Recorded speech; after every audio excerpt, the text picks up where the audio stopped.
Welcome to another episode of Pointless Discourse with myself, Hoppocalypse and DPayne. Hola.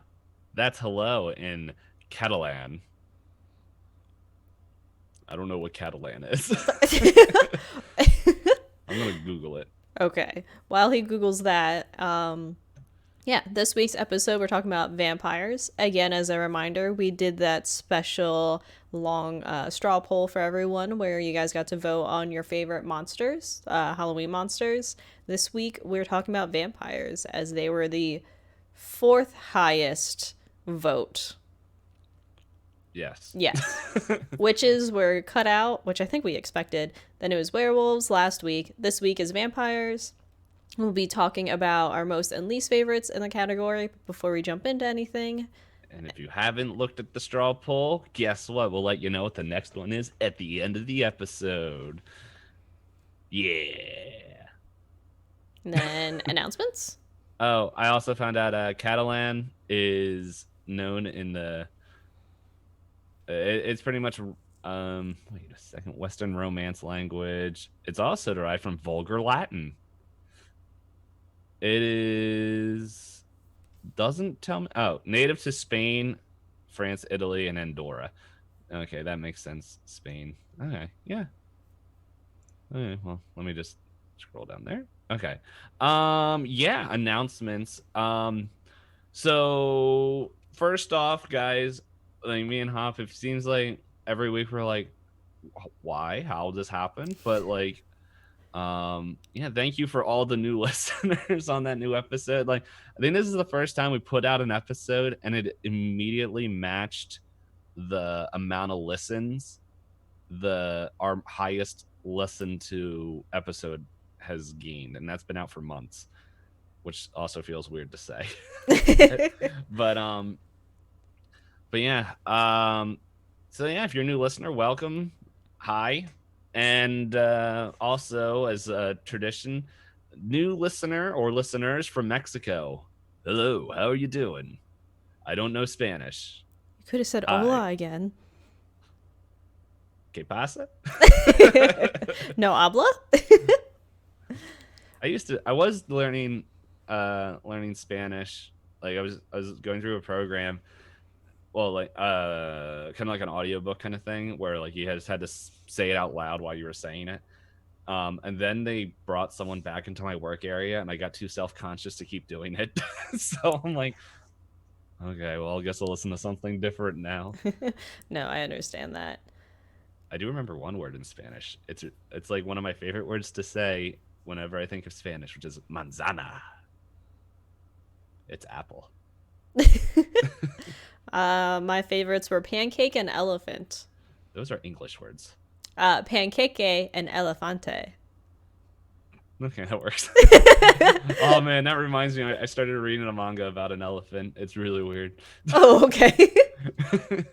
Before we jump into too many tangents, yes. So if you are a newer listener, like we said, welcome. To give you an overview of what we do here, we vote. We discuss topics that we vote on as a community. We put out polls and things for you guys to vote on. Halloween and October just happened to be a special season where we put out a poll early in the month to decide all of our episodes coming up this month. Mm-hmm.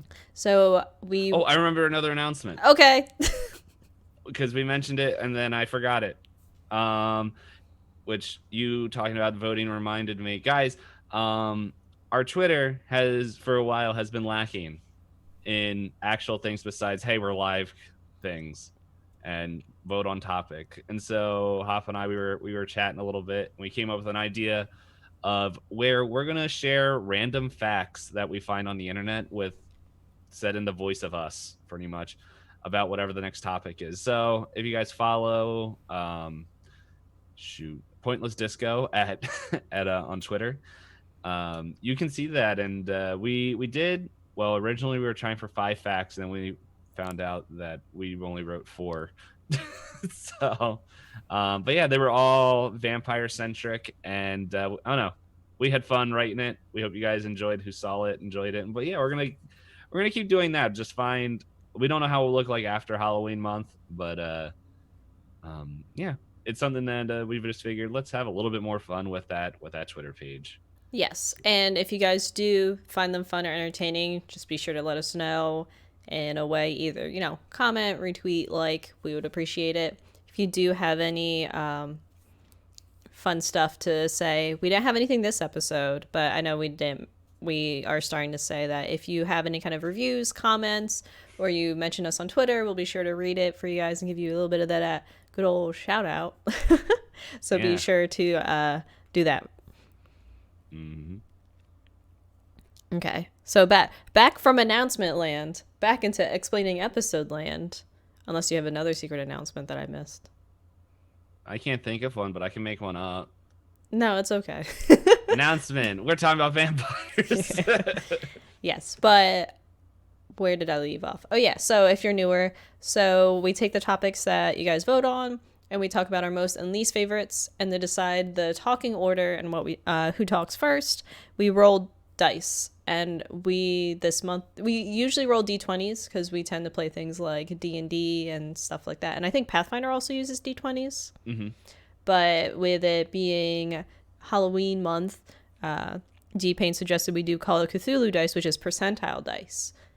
Roll a D100 and D10, and you get numbers. And lower golf rules. Yes. Lower golf rules. better. I did not roll low this week. I did. Okay, I rolled an 85. I rolled a 33. Okay, and it's odd, so least favorites first? Yes. Also, fun rule. In the at least this is in Delta Green, which is like a modern day Call of Cthulhu. When you roll, I don't know if this is in Call of Cthulhu either, but it's if you roll doubles, that is a crit. So you're critically won? Yeah. But the thing is, like, 1 and 100 are also crit success, crit fail. But the thing is that all also works when you fail or like critting. So say if you're, because the way it works is like, okay, I think I explained this a little bit, excuse me, last week, but you have like a certain threshold. So say like your linguistic skill, you have like a 50% in it, and like you want to roll under 50%. Now if you roll like a 44, you crit success that success because you rolled doubles. If you roll a 66 or even a 55, that's still over 50%, and you still gain a crit but in a failure. So there's lots of ways to fail and succeed if your dice hate you or like you. So yeah. There's my notes. And mute the phone, which I should have done a while ago. Okay. So yeah. Wait, you had an odd number, right? So we're Yes. doing bad. Okay. Which was good because I want to talk about my good ones more. So it works out. Yeah. I also have runner-ups for both the good and bad tier options, but I think we like sharing our number, like we like sharing in between them. So my first bad is a character named Jonathan Reed.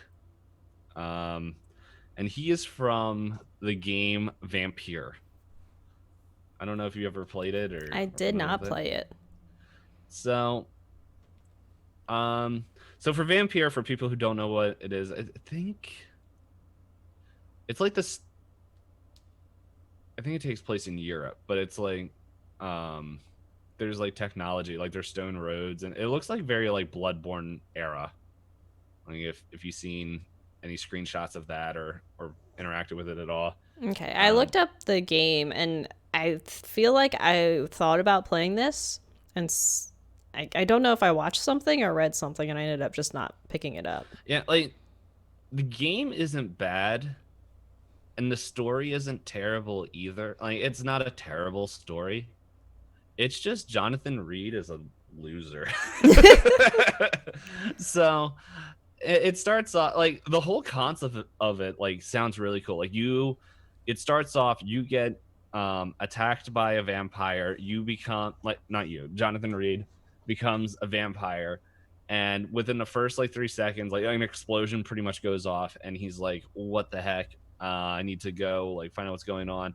And then you just hear this person coming up to you, and this isn't spoilers. It all happens within like the first 3 minutes of the game, and like you get up to this closer to this person, and like they're saying something to you but you can't understand, but like your vampire like instincts take over, and you just drain the blood from this random person. And then once your senses come back, you find out that it's your sister, and you're like, oh crap. And then you just run away, and you're like, well, what am I going to do about this? Because like nobody like is there, like there's no vampire like kind of being like, hey bud, maybe no. Is this how you control? Yeah, and so he just goes, and oh, it's in the First World War. I forgot I had the wiki open. It takes around there, and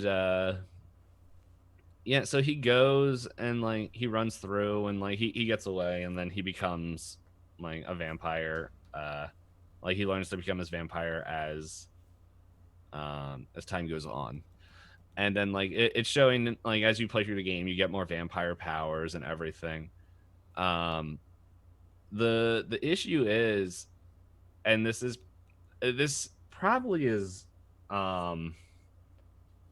just like how it's hard to take player choices and put them with how the game story goes.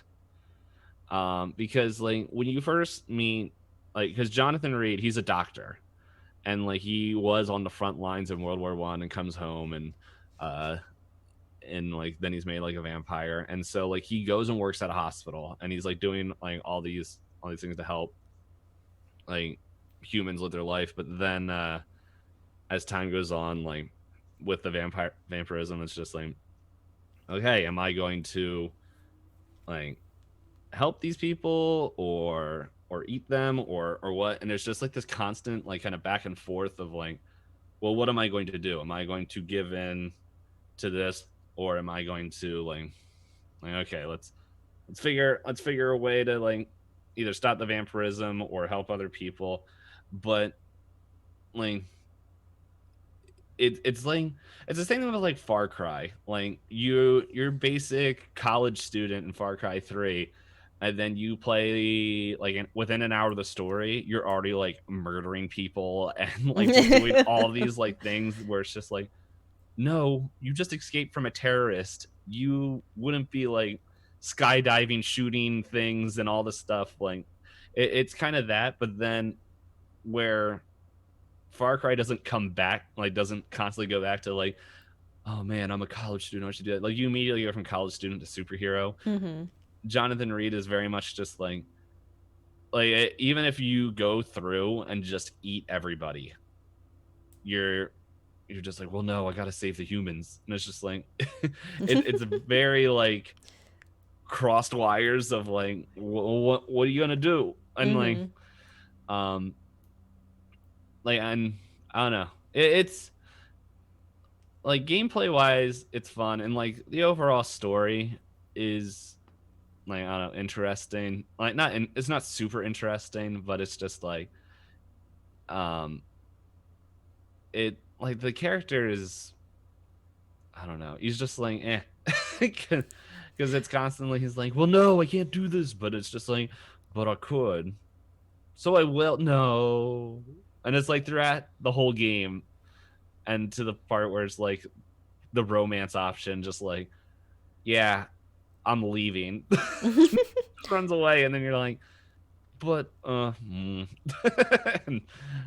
like, So is it kind of like they wrote him to try and convince him that you should convince you as the player to feel bad for him, but there's like he's still a vampire just eating people. There's no, it just doesn't, you don't connect in any way to him. yeah, like the gameplay, like because there is like, because the gameplay, the way it works is like there's districts and you can walk around, and like the only way you can get your health back is by eating people. But the thing is, like the game, I think it's just saying like, oh yeah, you can eat those people, like these random people, but if you don't eat anybody, you can still like there's like a karma thing, but which I still don't know how it works. But Um, but like, yeah, you can choose to like to not eat people, but they will continually get stronger while you're still like lacking behind in power and everything. But at the same time, like there's just early on, like that whole like option to my knowledge, to what I remember, because I played this when it first came out. Okay. Um, giving you that option didn't, or like letting you know that knowledge didn't come into like later in the game after you already eaten like multiple people. You're like, And but felt your wait, character get better. yeah, and it's just like, oh wait, I could have just not eaten people. And because I think the way it works is like you can not like you eat people and then the humans will react in kind and like build up their forces. But if you don't eat people, like they'll still get stronger, but it won't be as much or something Mm-hmm. like that. Um, I don't know. As like I mentioned, like it's been like I don't know when this game came out. Let's see if I can find it in the wiki. Um, I want to say it came out last year That recent? I feel like or two. I don't know. This wiki's terrible. 20 initial release date 2018. Yeah, I think it was like it was the tail end of 2018, right? June. So right in the middle. It's a tail end of something. But yeah, it's just like I don't know. There was way more cooler characters in that game that would have been, in my opinion, I guess, more interesting. And it's like who knows? Like I also know that I got like the it was like the ending. Apparently there's like way better, not way better, but it's just like depending on if you just like fully go like vampire or fully like not kill people, like it's you get different endings. Okay. But I don't know, it's just there is like a story and it's okay, but it's just like overall it's just it feels like Jonathan Reed is just constantly like flip flopping back and forth, and it doesn't match your like it doesn't always line up with how you play the game. Mm-hmm. And so it's just like I so he's just like I don't know. It's like he's just kind of meh of a character, which is like why he's runner up. Like I was just trying he was like one of the first ones that came up into mind, so I'm just like, well, I gotta talk about him. Like he's not the worst vampire to exist, but he's just so Yeah, bland. yeah. Yeah. He's he's the definition of vanilla vampire. Fair enough. So yeah. Like there's I think my runner up in my personal opinion, I hate much more, but the like literally when I thought about this, I was like, well, I gotta put this guy on here. So Who's your runner up to the okay. Well, my runner up is this is much this is me pointing the finger at anime and mangas. Because it's not just a single character, because there's multiple characters that are like this. So um it seems like there's somewhere, and it's even in video games, where you see a child come up, and it's just like, okay, child, what are you? Oh, you're a 500-year-old vampire, or more, and it's just like this is so that all those fans are like, oh man, child cool, but it's not weird because she's 500. He's like, no, she's like 9. She looks 9 years She's old. still 9. Yes. Okay. Okay, that's fine. That's Yes, that's a that's whole that whole that's a deep that's a whole other conversation that we genre. don't need. I It's why understand. it's a sin to make baby vampires. Huh. So Okay. we'll get into that later. But yeah, that was that whole thing. I'm like, I can't pick one. There's one that I'm thinking of. I think I know there's multiple, but like I remember the one that I was like, well, that kind of just ruins that character. Like their story is still like okay, but just like it's that oh man, it's that 11-year-old that becomes the high school teacher in a magic school. Oh, I did not watch this, but I have a vague I idea. Yeah, I read it, Like the second half of that show gets really cool because they go to Mars, and Mars is like a magic planet. Sorry for spoilers, but that thing's been out forever. And like it's really cool, but it's just like I remember it's just like, oh man, there's that like I think she was a teacher or something, and it's just like everyone's like, oh man, that's cool, and then it's just like transform into 9-year-old. It's like, well, no, now that no.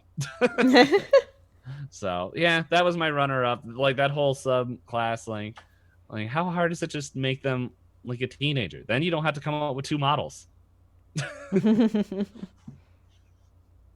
I tried to look up vampire high school, but it just comes up with any high school anime that has vampires in it, and there's a lot of them.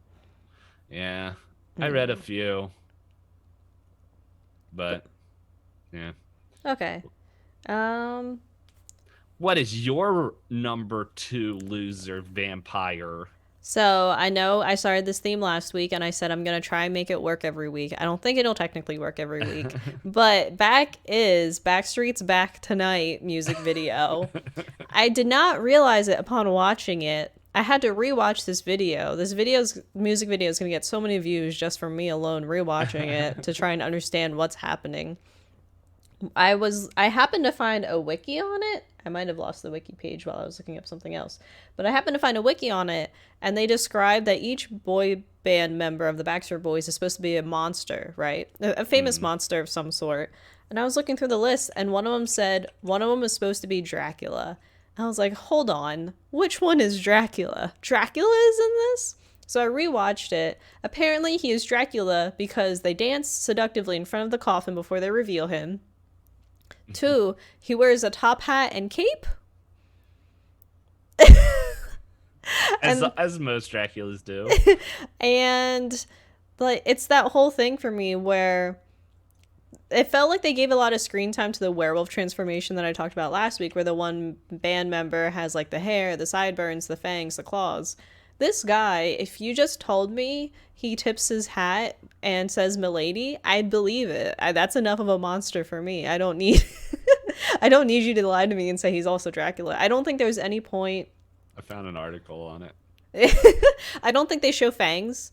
I don't think they even show him drinking wine that they could pretend is blood. I don't like there is okay, there's nothing in it that indicates to me that he is a vampire other than it apparently says he's supposed to be a vampire. He has got a little. Oh, so in this picture he has fangs. I don't know if there's any point in the video because you see this is like a still shot.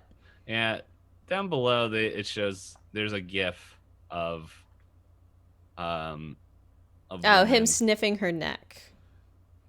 That could just be any kind of pervert, though. Again, Milady.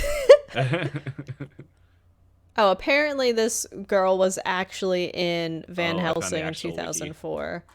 But it's that whole thing like I was saying before where it's if you're going to put a monster character in a music video, might as well like go all in and do something to either make him super scary or super cool or super sexy, and instead it's just he looks pale and has fake fangs and a top hat.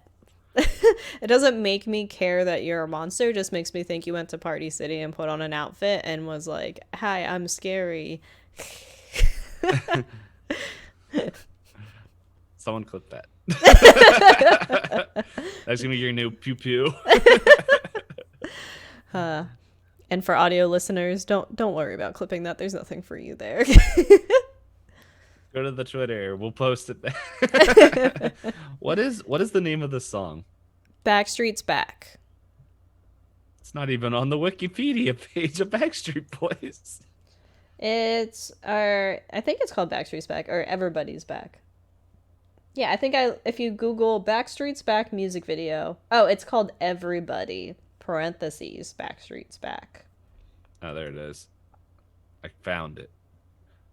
This is a terrible Wikipedia page. Yeah, the wiki that I found for it basically talks about the concept, and they're inspired by things like Thriller, which is obvious. Well, no, it's not obvious. There's dancing in the music video, but it's not good dancing, and it's not... I guess it's technically choreographed. All right, the actual Wikipedia has... Oh, no, this isn't this song. Whatever. I'm done looking. Yeah, he's you know what? The fact that witches got kicked off, you could do everyone. No, they someone is supposed to be Phantom of the Opera, That's not a monster.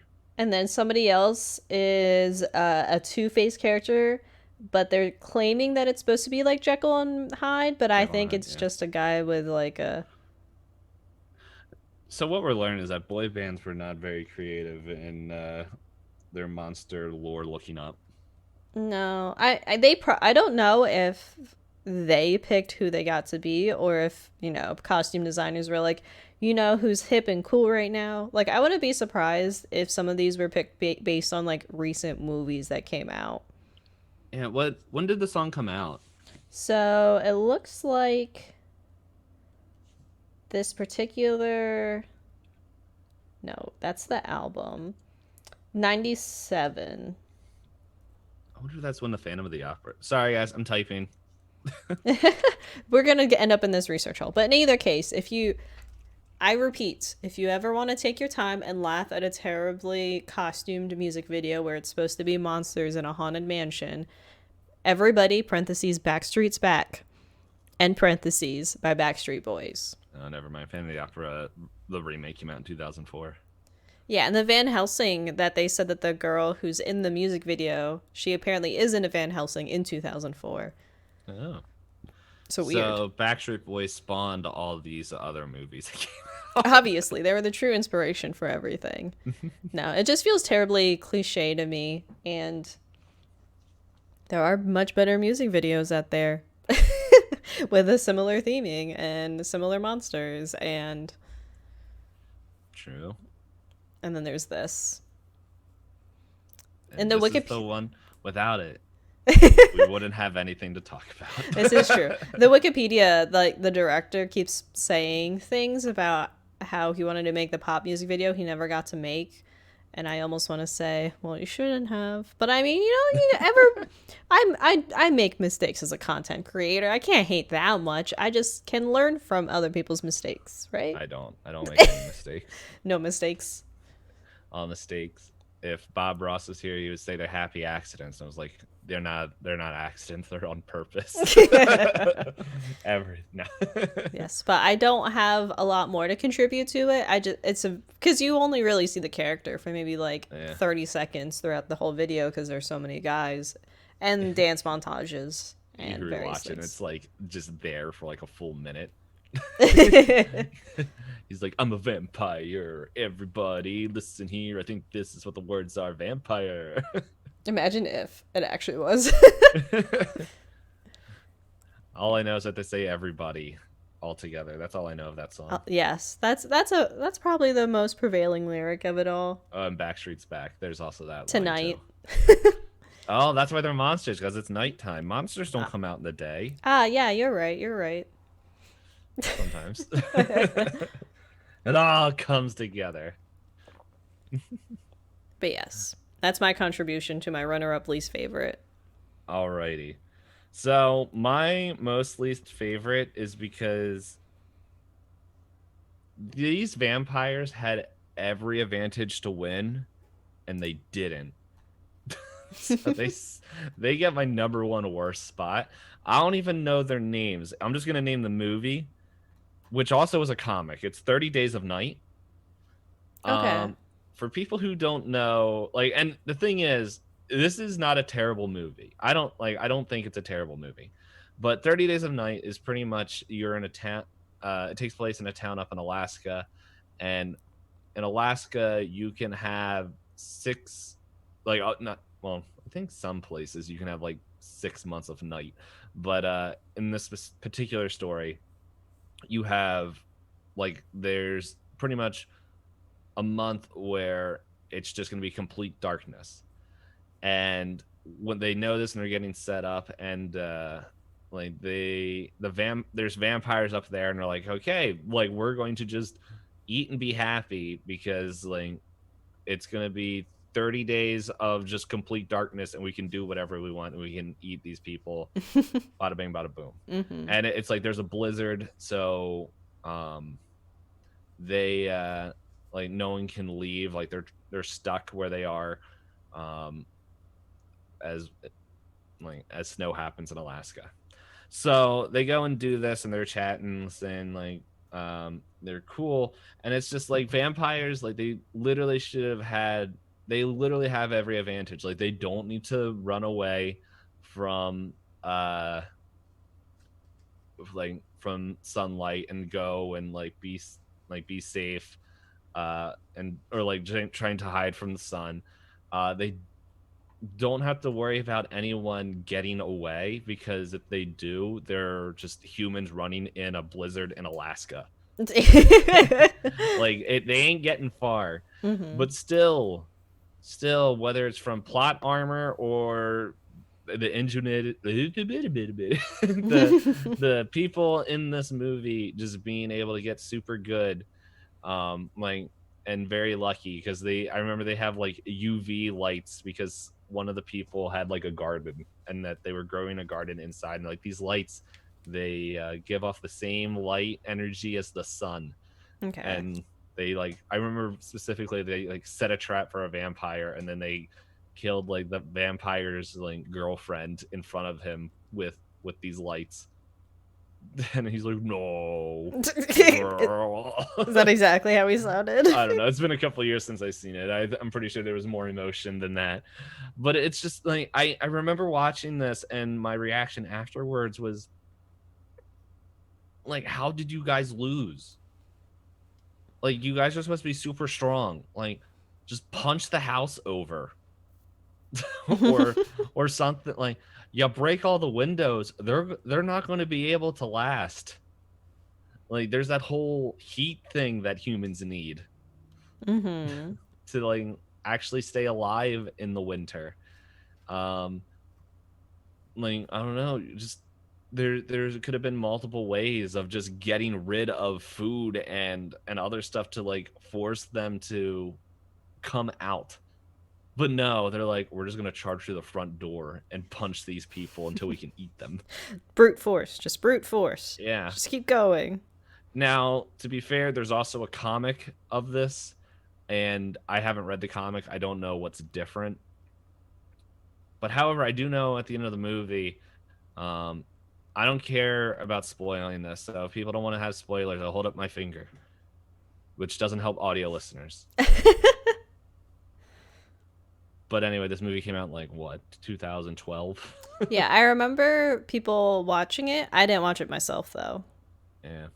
Well, here, Hop is very, very particular about spoilers. So if she says it's okay to spoil, I will. Hop, do you care if I spoil said movie? No, I don't care. Oh my goodness, I thought you cared about spoilers. Believe this? um, yeah. So humans last till sun come up.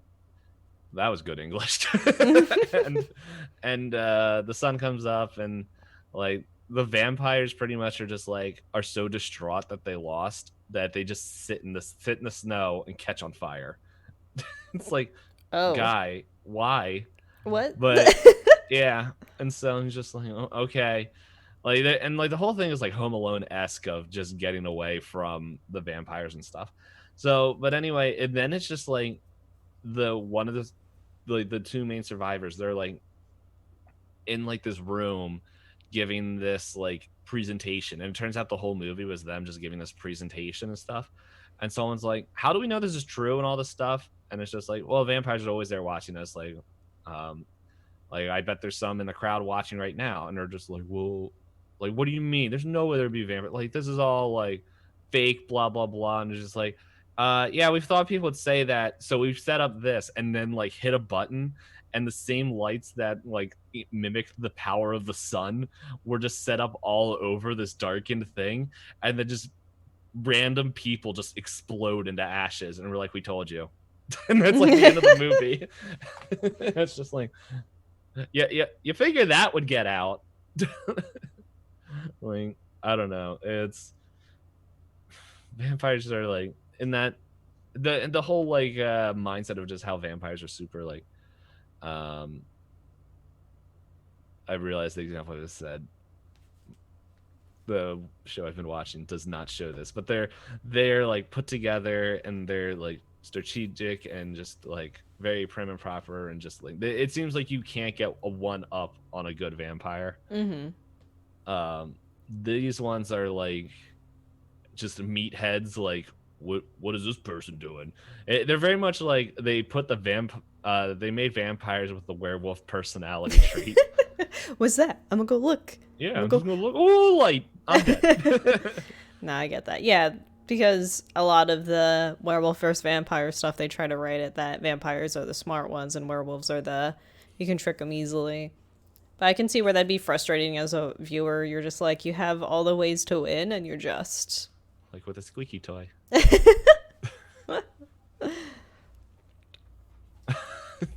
Okay. Yes. What is a vampire's weakness anyway? Oh no, we already covered that in the other What is a episode. vampire's weakness? There's plenty, depending on who you ask. Yeah. Man, I don't really have anything else to say about this movie. It's just like meathead vampires just been like, It's okay. Yeah, if you have nothing else to add, I can jump into my least favorite, who is also kind of like in that same kind of, did she really have to be a vampire? So what I'm talking about is I watched the anime adaptation of Rosario plus Vampire. I was wondering if this is what you're bringing up. I read it, so. I know watching it, as far as I've understood, it's much more leans heavily into the romance and the fact that they're teenagers who might fall in love, and addition of gratuitous panty shots. But for me, the things I disliked the most was the fact that she just didn't have to be a vampire. She really didn't have to be. Reading through the synopsis of episodes just to like refresh myself, because I don't know how long it's been since I watched this, but there is an episode where they go to the beach and she's in a bikini and she's hanging out, and it doesn't matter. Also, she wears a rosary around her neck when crosses and other lores say that vampires can't wear the cross. But apparently for her, the cross keeps her hidden powers. Yeah, I was like, there's like a story thing for that, but it's really stupid. Yes. When it's convenient to not have the main boy die, then take off rosary and she's badass, I guess. Yeah. And the thing that always threw me was the fact that, so for anyone that isn't familiar with it, I would not recommend watching it. It's not my type of anime. I forget how I ended up watching it. I think we started watching it as a joke, and I just got more mad the more we watched it. So the people I would hang out with were like, let's watch another episode. I'm like, I don't get it. I don't. As someone who read it, I don't recommend reading it either. But yeah, I remember the synopsis is basically the main boy could not get into regular high school, and his parents were just like, we need to send you to high school. You can't not go to high school. So he ends up in Monster High School as the only human. Oh boy, this plot's been done before. But guess what? Apparently, because he's the only human, the only vampire girl in the whole school was like, you smell good. We've fallen... But apparently, since he's the only human around in this all demon monster place, guess what she drinks in the meantime? Tomato juice. Yeah. If it's red, she can drink it. I think there's another scene in the anime where like she sucks the red out of an apple, maybe? I feel like that happened. In either case. It might just be an anime thing. I don't remember that. But then again, it could have been like just a throwaway scene. I was like, this is funny. Yeah, but yeah, and then the rest of the anime is very much it's a harem. It's a harem. Yeah. It's just a harem. There's other monster it's just other monster girls, and everyone knows that it's supposed to be the two main characters because there's about 2 minutes in every episode where the two just sit there and say, Skune, Mocha, for literally 2 minutes. And I'm just sitting there going, they're just staring at each other. Are they going to say anything? Are they going to do anything? Naruto had 1.5 years of filler episodes. They just put their filler in the middle of the episode. Where they just stare into each other's eyes, repeating each other's names. It's so romantic. But no, her as a vampire, it's that whole thing where I feel like she just didn't need to be a vampire, so it's kind of a waste of a vampire. Yeah, I know. I don't know why I kept reading this. because like I got into like it's very much one of those mangas where it's just like the first half, like they're not the first half, but like there's like I don't know if you ever heard of Hitman Reborn. I know of Hitman in general, but I don't know about Reborn specifically. Yeah, well, it's not Bald Man. It's pretty Oh, much okay. it's an anime where pretty much this kid like this this baby comes up to him and he's like, I'm the best hitman in the world, and you're gonna be the next like mafia boss. Your dad was a mafia boss, and now I'm going to train you into being the next mafia boss. And the kid's like, I never met my dad. What are you talking about?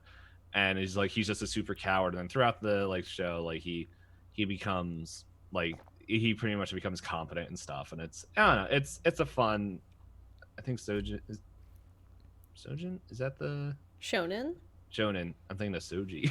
Yeah, I think Shoji Spear. The yeah, it's very much one of those. But I don't know. I like this one. I feel like it's not terrible. So, um, but in the manga of that, it was like 50 episodes of just the same thing over and over and over before they even got to like the big main story beat. mm-hmm. And that's kind of what Rosario Vampire was like in the manga. Like there's, except I think it's longer. And like I honestly don't know why I read this. I think it was just like I read an episode and I'm like, well, I don't super hate this. Mm-hmm. And so I kept reading it and it was just like, okay.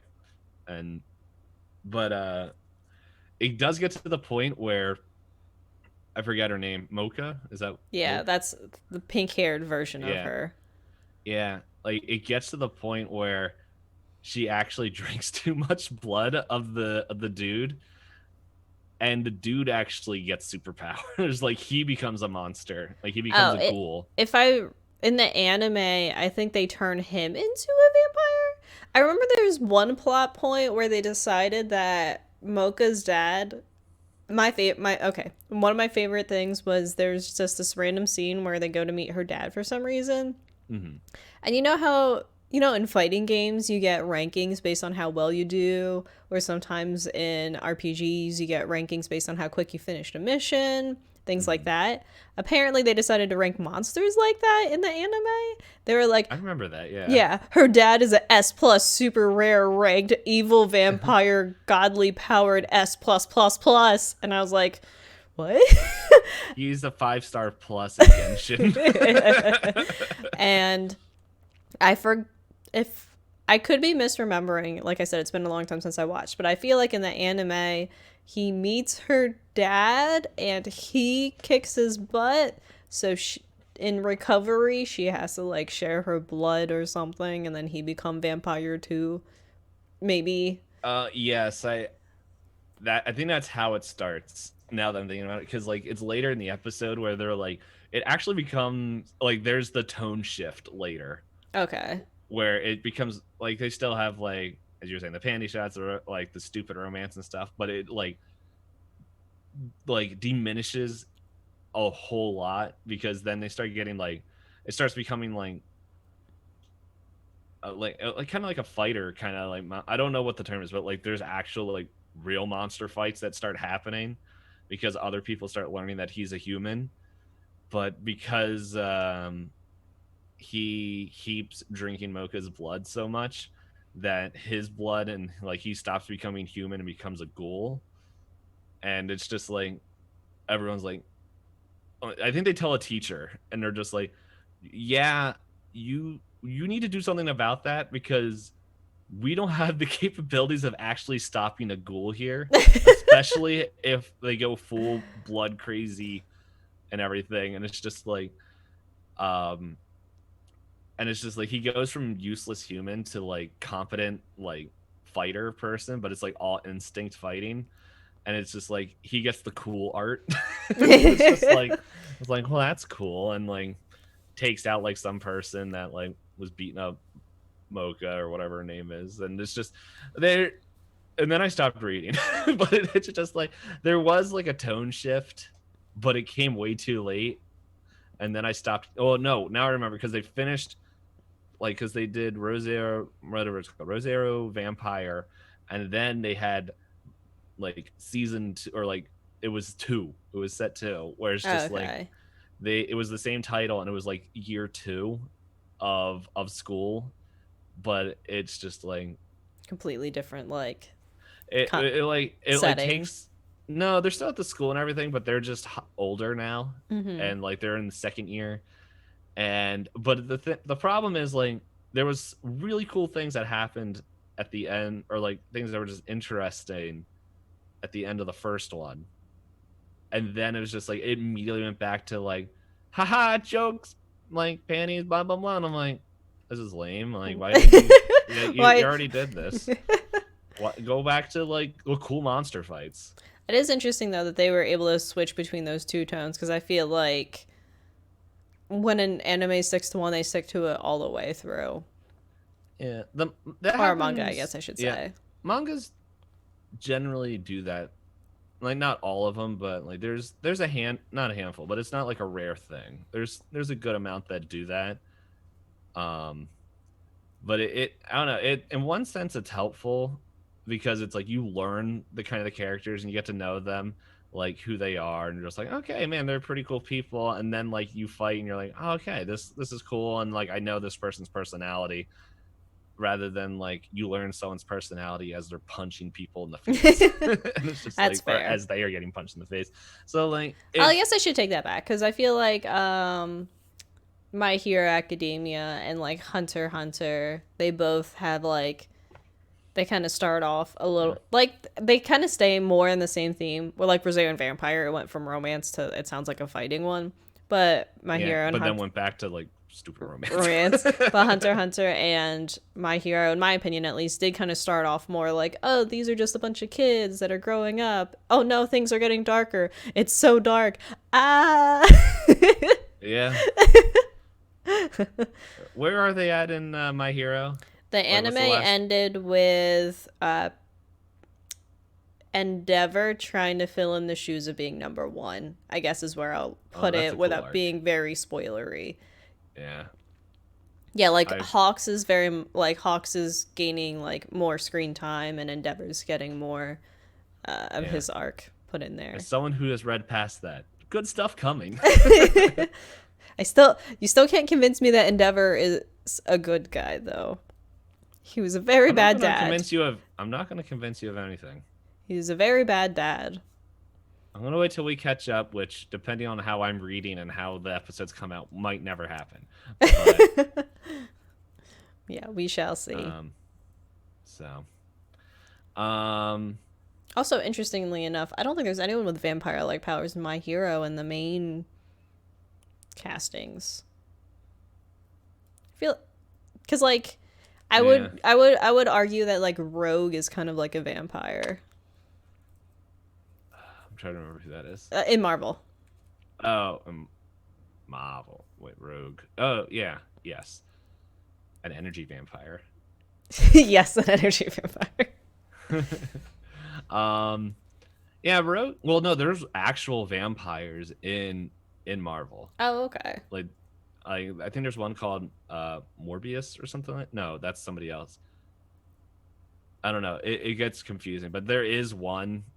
There is like canon one that's just like the Dracula of that world, pretty Okay. much. And A Dracula must be in every world. yeah, but he's not called. Well, there might be an actual Dracula, but it's just like, well, and then in DC, there's a spin over where they have Dracula come in and Batman kills him. Mm. It's in a movie. Again, So Batman gets everything. yeah, I think I said this last night. Batman has the biggest plot armor. I've heard Because that if he you, has the most stories written about him, like out of all yeah, fictional characters. yeah, like because it makes sense because like he's a human in a world of gods. You can keep throwing whatever you want at him, but Yeah.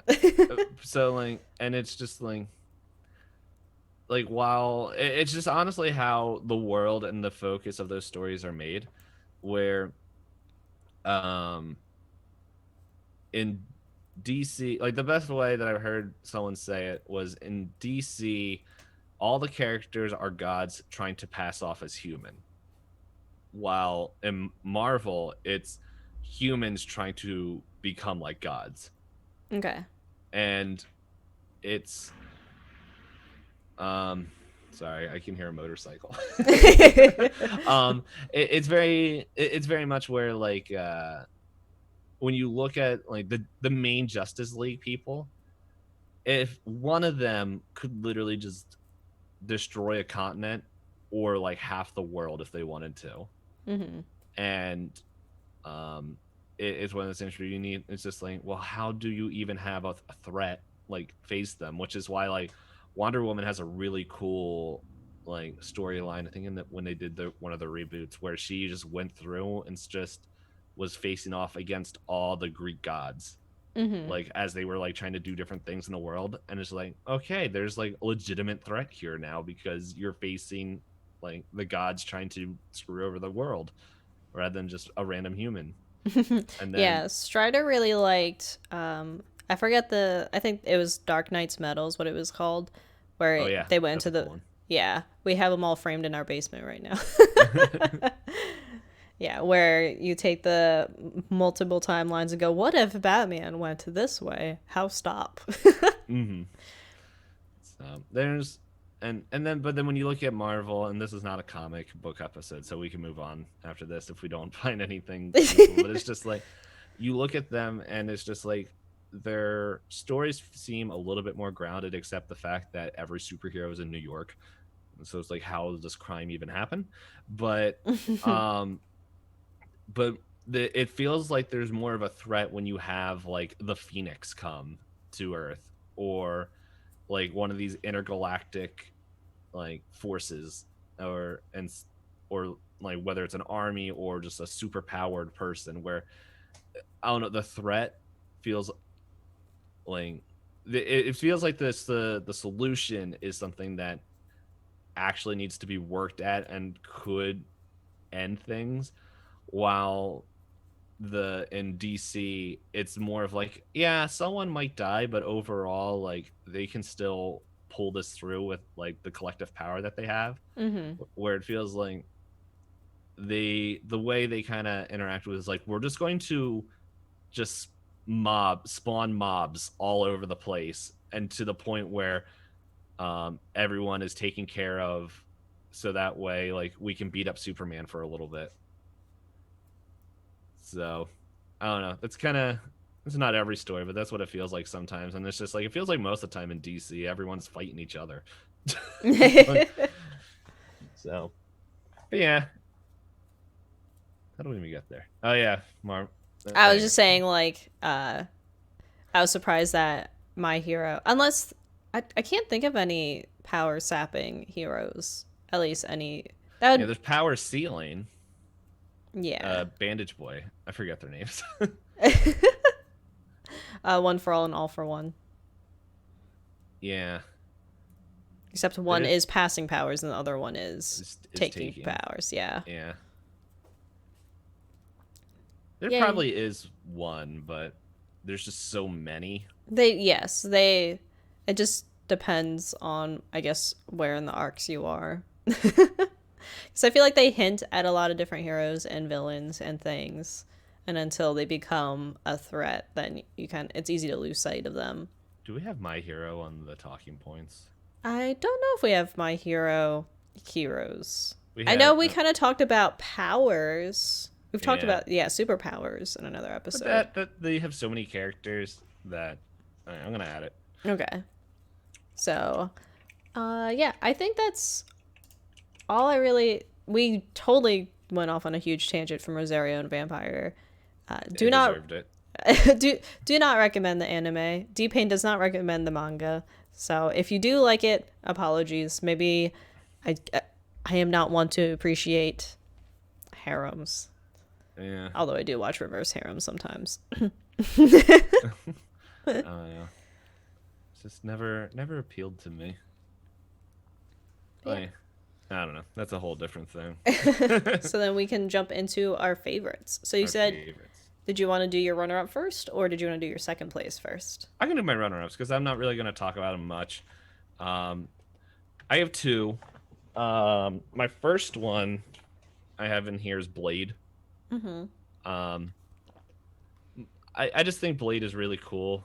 Also, he's in he's in what do we do in the shadows? It's all on your mind right now.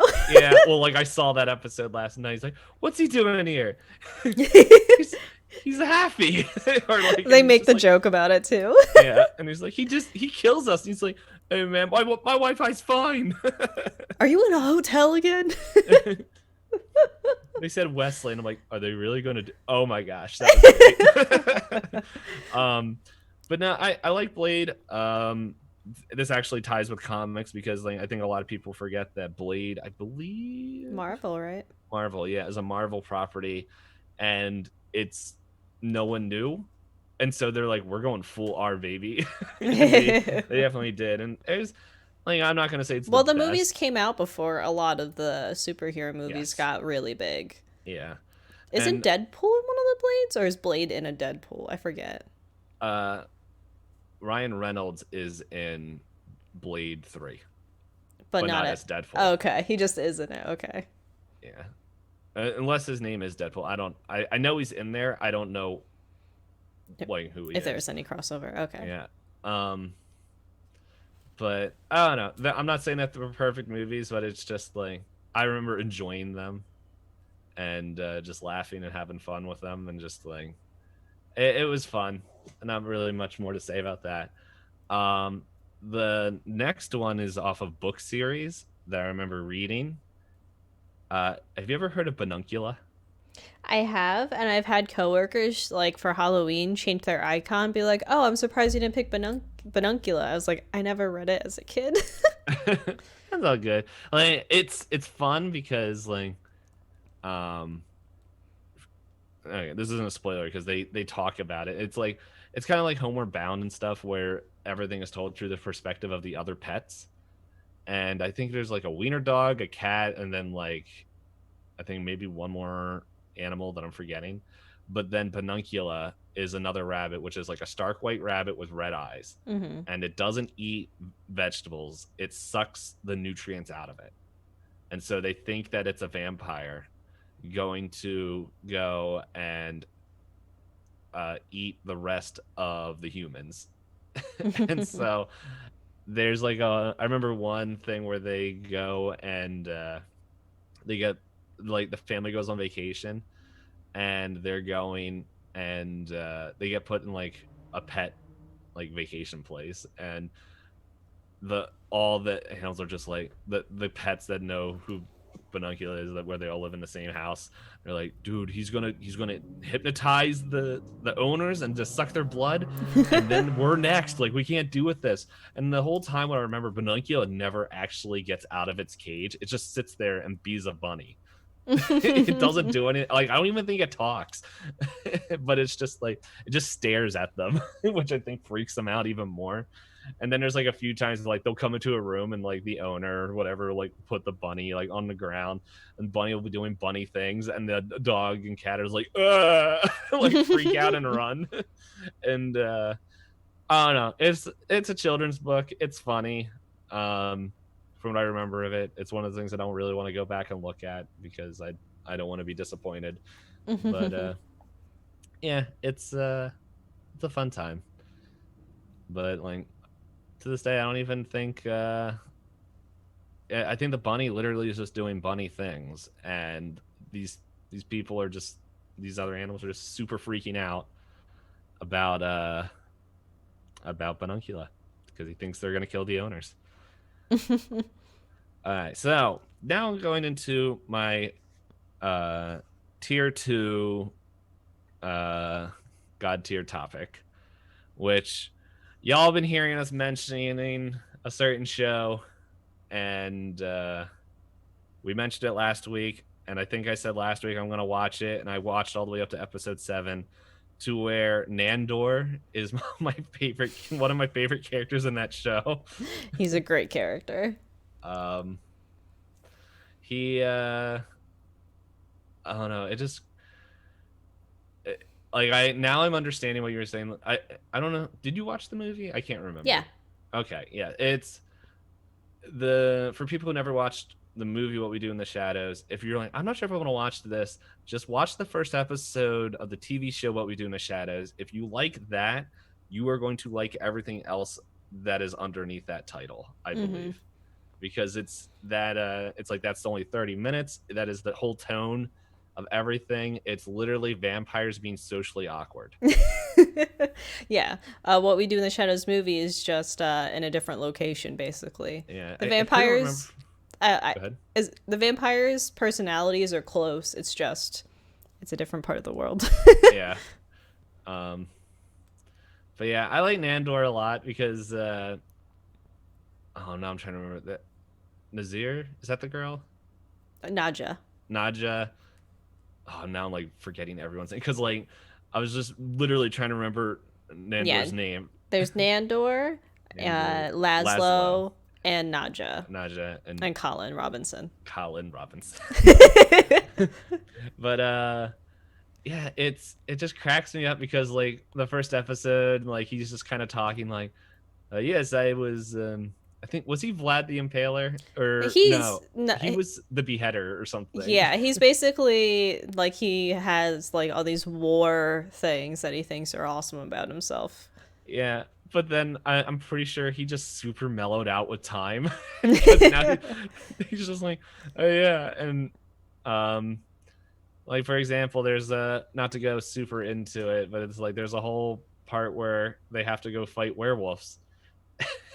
They're just like, yes, we'll have Nandor, and he's like, oh yes, hello, and then the werewolves are all like New York, like kind of thugs, and pretty much I'm just like, oh, who's that one?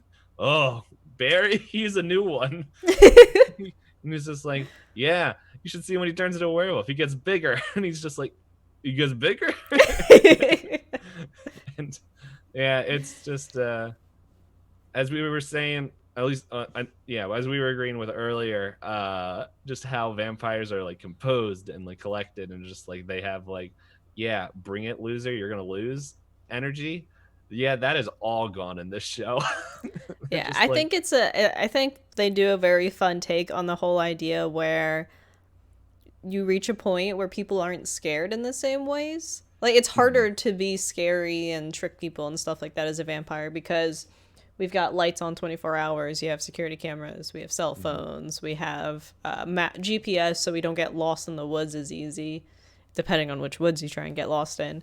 yeah, But yeah, they're kind of just like stuck trying to figure out how to exist. yeah, And it's not easy. yeah. Well, especially when you have a Colin Robinson's walking around, just annoying the heck out of them and eating them, eating their energy. Yeah. But but yeah, Nandor, I don't know. He just cracks me up because he's just like, you can. I feel like out of all of them, he's like he has Guillermo, and he's, if I'm pronouncing his name right, he's just Guillermo. trying Guillermo, yeah, and he's just like he's trying to like he definitely cares about him, but at the same time he's like, I'm a vampire. You familiar? Which, Mm-hmm. oh my goodness, those episodes of the familiar rooms are just great. Like when they go to the nightclub, he's like, oh hey, how you doing? Just oh, your first time familiar. He's like getting to know one, and then like these two kid vampires come in, and they're just like, yeah, I gotta be their dad, and just like, okay kids, let's go. Just like totally changes his voice and everything. It's a very well written show. All the characters are really great in it, and I love them. One of them is on my favorites list. Yeah, so but yeah, I guess just the thing that I like about Nandor is just I think what I like about him. Well, wait, is it your runner up or your number one? It's my number one. That's Okay. from the show. Okay. Um. So, but what I like about him is that he, like, yeah, he's called the stickler for the rules and all that stuff and everything. But it's just like, I don't know. Every time it seems like he's in there, it's just like where I'm at currently. Like, even though he doesn't really succeed at anything, he's just always. It seems like he's the one that's just kind of caring for, like, and trying to look out for everyone, whether they're familiar or vampire, like wherever they are. He's just like he's trying to. It seems like he's just like, yeah, like I don't know. It's like you're stupid, but he's just like he's still trying to help him out a little bit and just I don't know. It's endearing. Yes, he has a bigger heart than he lets on. Are you at the part where they have the ancestor visiting? um Trying to remember ancestor. The Baron? Yeah. Yes. And when they go to get decorations. Yes. Yeah, that's Uh, the first episode, I think. okay, it was. Okay, I just Yeah. know Strider and I will occasionally send each other the gifts. Creepy paper. Yeah, I can creepy paper, and he's like great paper. There's just yeah, but, yeah, that one. That's when he makes the glitter portrait for Guillermo. Guillermo. And, but I also watched the episode where they go to the night out on town, Mm-hmm. and they give him pizza, and he's like, oh, just like he's projectiled himself with vomit, and just like the camera turns and it's just flying around. Yeah, and another really fun part of that show for me is how they pay attention to the camera crew. Yes. Like how the Baron shows up. He's like, "What is this? Yeah. Don't eat. They're not food. They're not Yeah, food." like I just saw the trial when they're like they get everyone in bat form and they're leaving and they're just like, oh, you're gonna get the camera crew out of the well. Like that's not gonna be a good time for them. Like as soon as you can. And then they just like cut to like two people just like looking up out of like a bar well, like hell. No, but Nandor is definitely fun. I think that's Strider's favorite, if I remember correctly. Mm-hmm. He is just fun. I think it's the Relentless is his nickname. Yeah, that sounds about right. Yeah, but I didn't want to look up the wiki because I didn't want to get spoilers. No, so. Yeah, you'll probably get spoilers if you try to look up anything about him. But yeah, I don't know. He's that tough guy that cares. Fun time. But then it's just like I feel like, and I don't know if yours is one of the main three vampires, so like I don't want to say too much, but it seems like the other two, like they're very much in their own thing, just going, while Nandor's like, and they seem to like acclimate a little bit better. While Nandor, he can't use all his vampire powers. He's just like, and he like tries to hypnotize the person. He's like, it doesn't work. He's like, well, they don't want to do what you try to do. They can resist being hypnotized. And they're like, so are you really hypnotizing someone if they're doing what they want to do? And then he starts hissing at Colin. Just, I don't know. Like, as I said, he tries, and it's very like he has that intimidating aura that probably doesn't do much. So. Yeah, like he's like the tallest and like the most built out of them, but he just kind of hovers around and tells Guillermo to do everything. Yeah. So yeah, that's all I have to say. I'll have more to say when Hop shares her number one. Fair enough. Spoilers. Okay. So my runner-up is Marceline from Adventure Time, and I know you didn't really watch Adventure Time. Didn't we literally talk about Adventure Time this past Tuesday? Yes, because I forget why we ended up talking about it. I just know you said you didn't really watch it much. Yeah. But I really like Marceline as a character. The first time she's introduced into the show, she has a song that always gets stuck in my head where she basically talks, like in the lyrics, she says, I'm 1,000 years old and I've kind of lost track of my moral code. So it's kind of like, I feel like it kind of still lines up well with what we do in the Shadows characters because they're so old that they're kind of just like, I'm just doing me. Is it right or is it wrong? I'm just like, I'm bored. Mm-hmm. But no, I just really like her as a character. I'm trying to think of how to describe her. She has a lot of like random emotional moments where you find out about her growing up and stuff and how she knows certain characters in the world. And she has those tough emotional moments, but then she has other moments where she's like a really strong female person who's very much like this whole I do things for myself. You don't have to like worry about me. I can take care of things. But I realized I might have mixed up the stuff with Mocha and Marceline, because Marceline, her powers, her vampirism, because there's not really humans or anything in the world. I believe Finn's like the only human as far as he's aware, because that's a whole plot point where he's trying to find another human. But she actually can eat various colors of red to survive. So maybe she's the one that ate red, and I confused it with Mocha.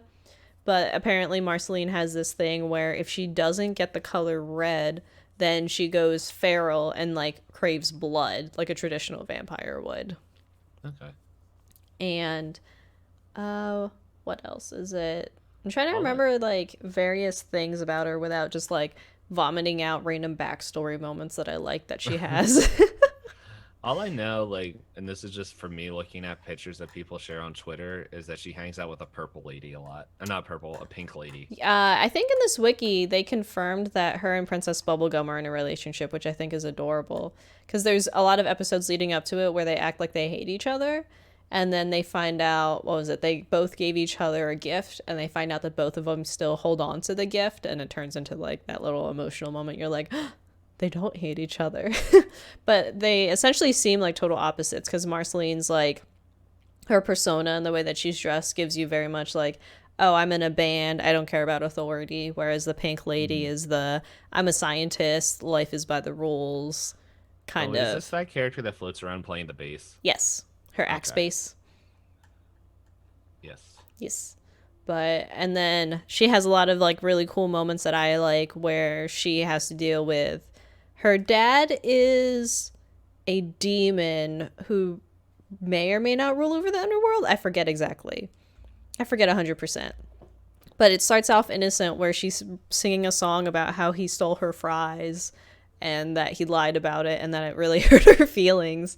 So that Finn decides to summon a portal to go to her dad without realizing he's summoning like a way into basically hell and to deal with demons.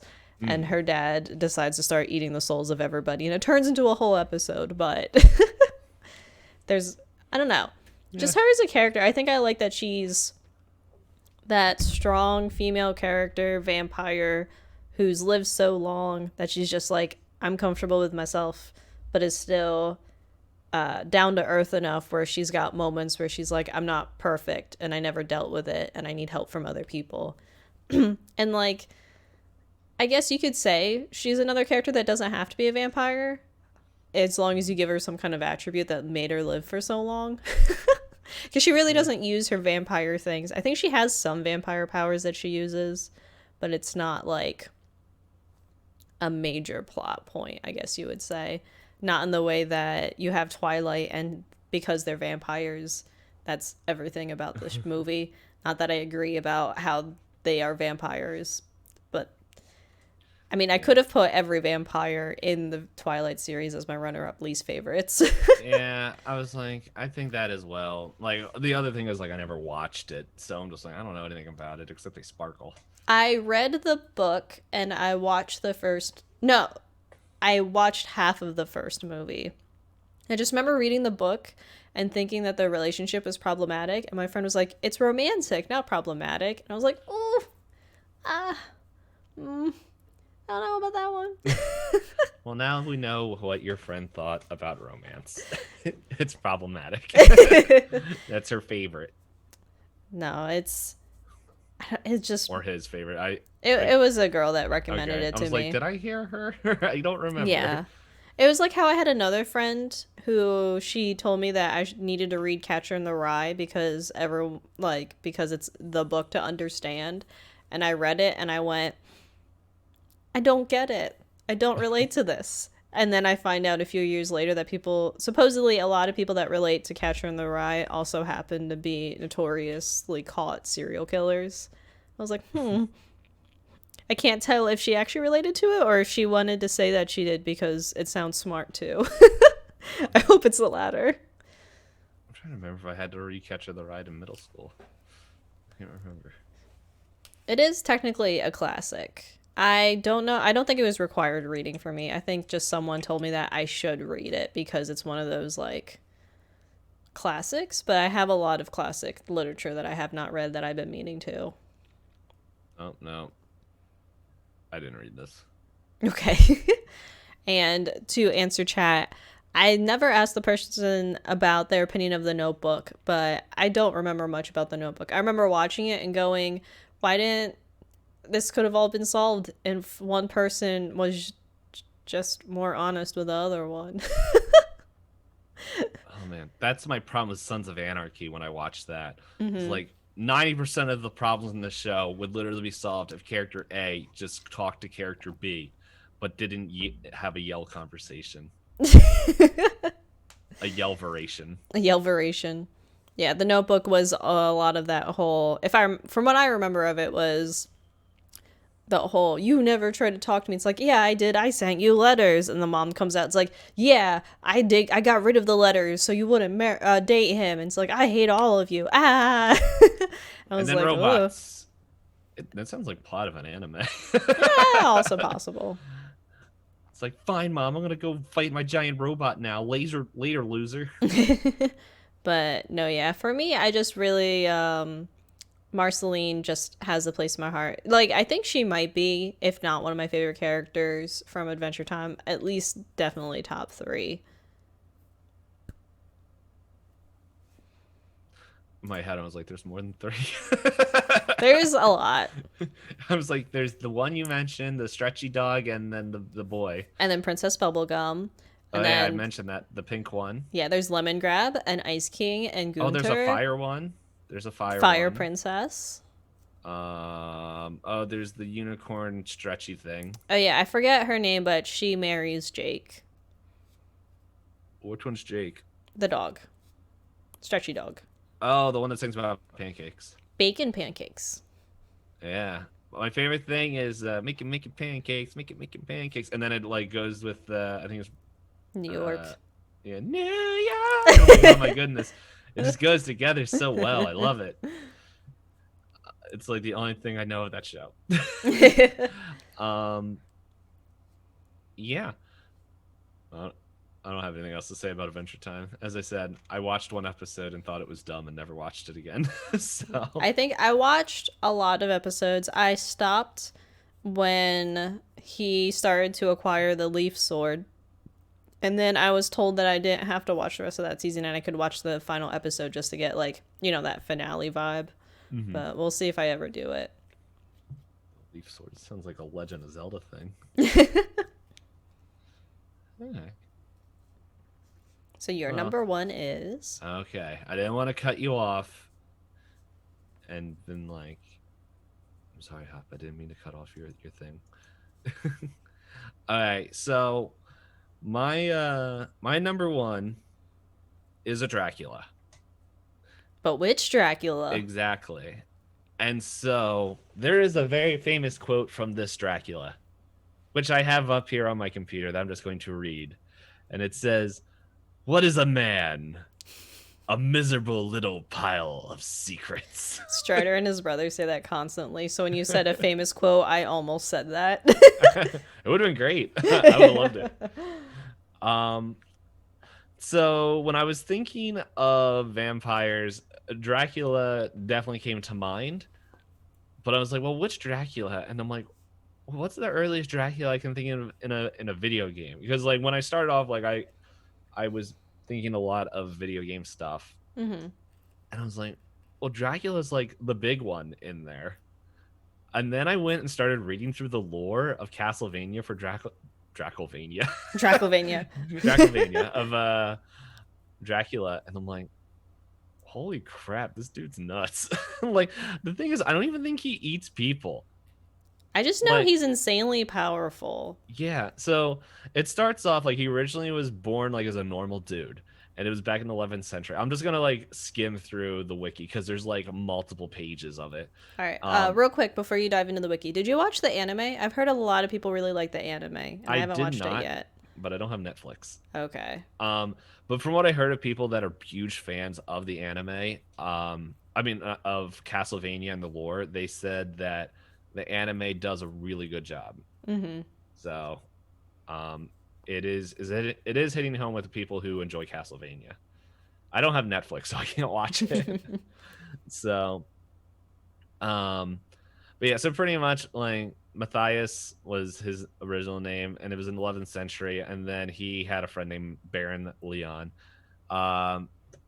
Matthias was like, he was super good at strategy, while Leon was like super good at a sword, and they were like pretty much unstoppable.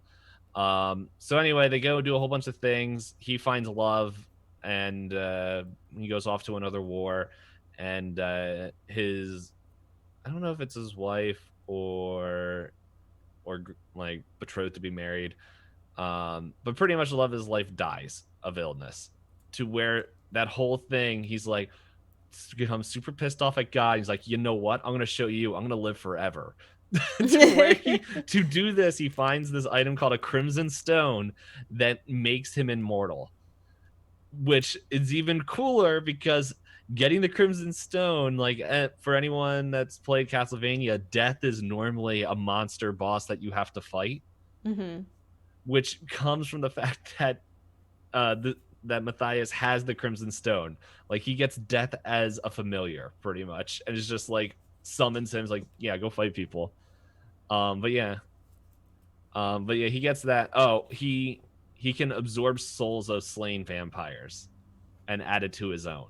Okay. So that's this whole thing. So then, like, he's still not like super strong at this point. Like, he's kind of decent, but he finds out about like the like big vampire lord, which his name is Walter.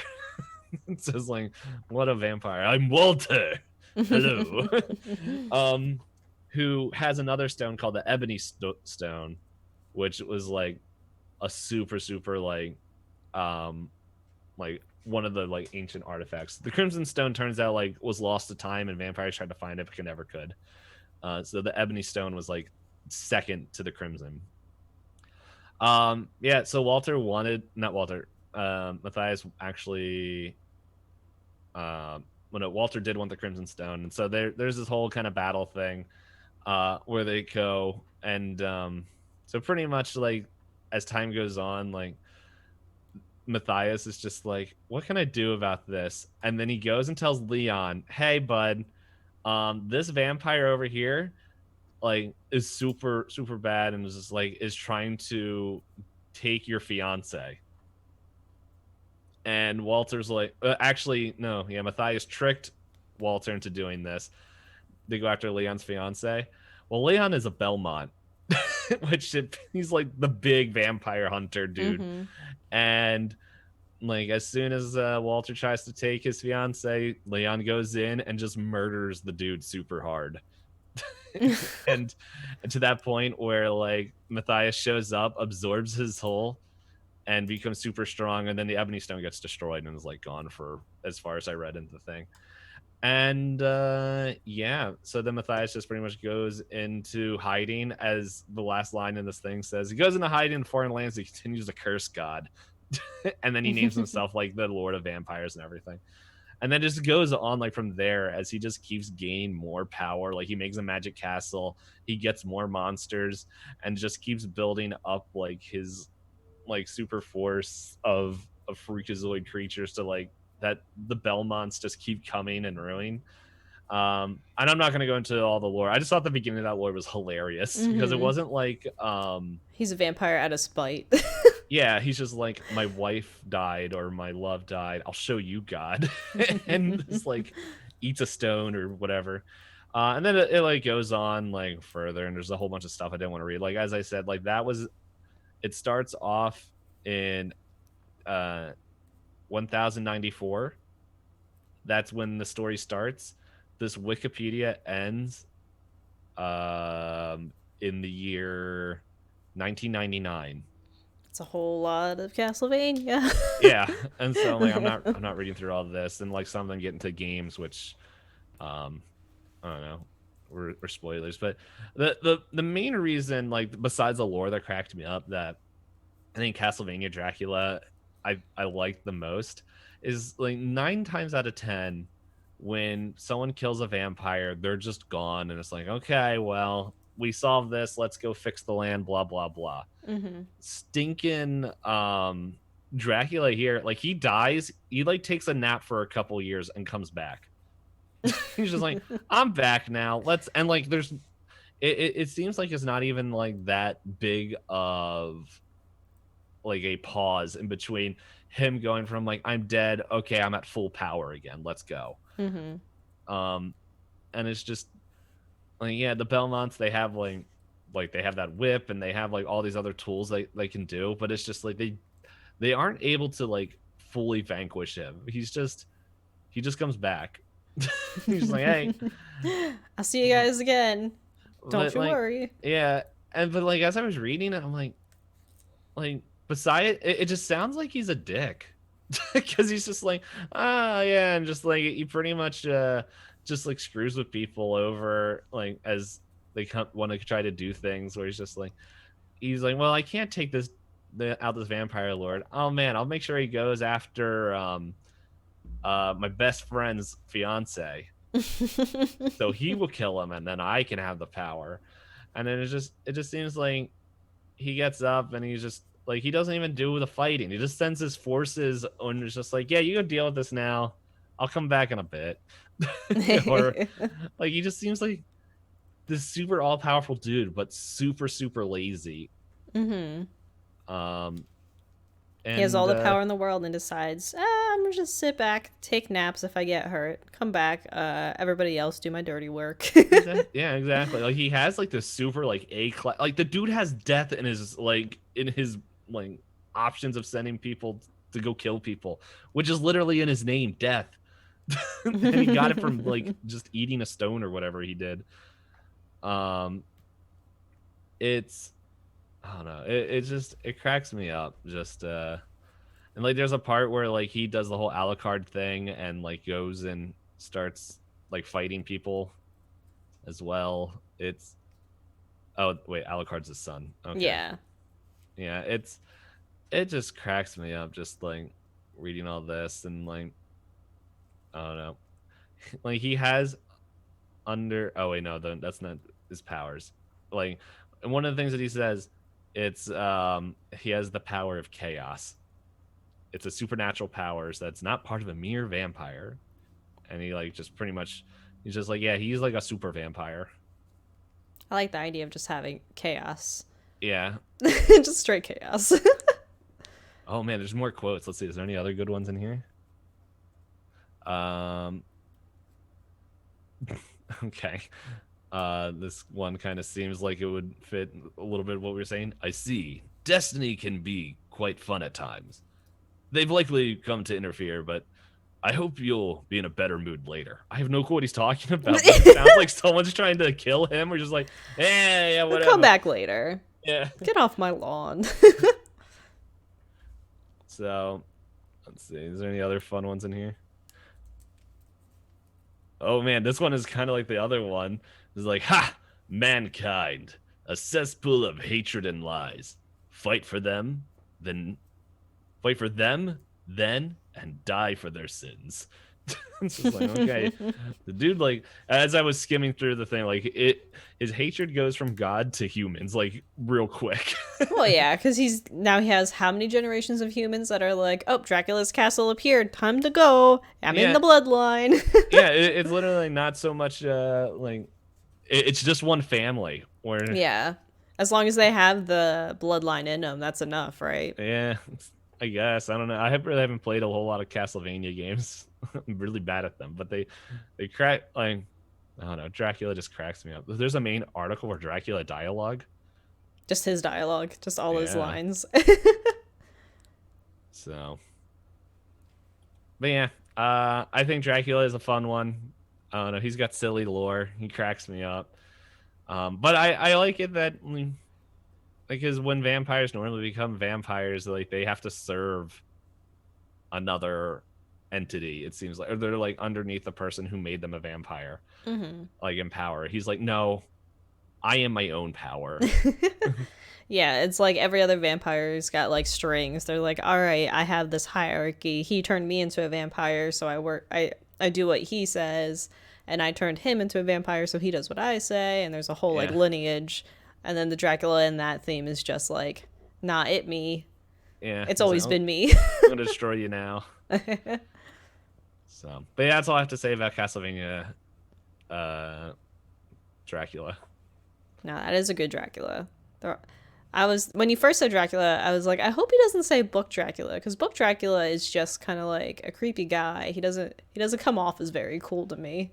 I really like the book Bram Stoker's Dracula, but it's a good time. Well, we're not talking about best vampire movies. We're talking about just best vampire in general. Like Yeah. which ones we like. Also, audio listeners, sorry for the just jump in. Someone in chat mentioned which movie they like best out of vampire movies. I did almost pick one of those vampires from Interview with a Vampire to be one of my favorites, Mhm. but I don't know. They're so serious and brooding, and I like goofy vampires better. It's a book too. Okay. I haven't read it. It's a whole series. I have the first two or three in the series. I started reading it, and I don't know why I didn't finish it. I think it's because I like to buy new books and I just never finish ones that I start. But so to jump into my number one vampire, can did you take a guess yet, DPayne, after watching the show? Okay, so I know we were talking about this on Tuesday, Mm-hmm. and you said it's in like he's there in the first or he or she is in the first episode. Mm-hmm. Well, we know it's not Nandor because you would have said that was my number one. There's not a lot of vampires I in the know. I'm first trying to episode. think. I'm like just trying to think. I'm like, is it Laszlo or Nadja? Okay, here we go. I'm gonna do this. I'm You're gonna gonna roll roll a a dice. die. I'm gonna roll my big D20. Oh, so we get a nice thunk in the audio. Yes. Oh, I wasn't rolling yet. Um, odds are Laszlo. Evens are Nadja. Oh, fell off the desk. Stop falling off the desk, please. I got a nod. I already forgot what it was. That Nadja. You said evens were Nadja, but either case, yes, Nadja is the answer. Aha! I I tricked just you. I found out. because I don't know. She is. So you've met. I think plot wise, you've met Gregor, right? Yes. And watching her That's go so much she did to Gregor. going through that entire plot of her actually falling through with the whole Gregor plot, I think she's just hilarious. Like, yeah, Nandor is very like heartwarming, and he's very like he's calmed down through the years after being relentless and like bloodthirsty, and he's just kind of like the guy in the house that owns, and he feels like the guy that owns the house and just wants things to all work out. Nadja just feels like she is the only thing that keeps Laszlo from going full crazy, but even then she's still completely crazy Crazy. herself. Yeah. It's. Go ahead. It's say what she's I don't know. She's just so funny, and like the things that she ends up getting into, and the things that she decides to say to people and yell at people, and the way that she decides to handle things. I just think she's hilarious, especially once you get more into like towards the end of season one and parts of season two, as things kind of they once they start closing some of the threads, then she just seems even crazier. And I think I just like how unhinged she generally is. Have you seen the hat yet? the witch hat. Yes. Yes. What is that puckering on the back? Yeah. I guess for just clarification for everyone, I have not watched all the way up to the current thing. Like I'm still in season 1, episode 7. So I don't know. If my answer changes by the time I see the end of season 2, I will let people know. No, like But, I think yeah. you'll still like Nandor throughout. Like if you like Nandor, he's still a good character throughout.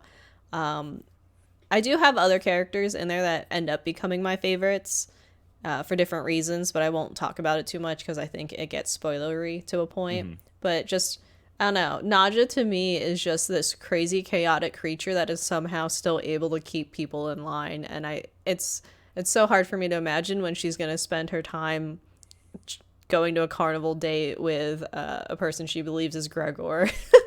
And then forces to be Greg. I remember.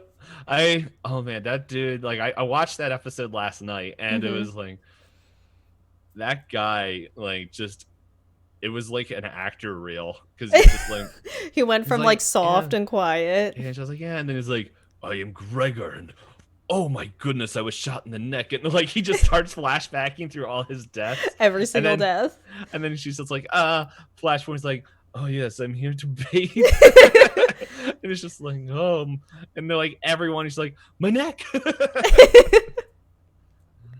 Decapitated every time. Yeah. But yeah, Naja, like, what I do like about Naja was like how like she's definitely the strongest out of all three of them. I think it's because she cares the least about them. It's just Yeah.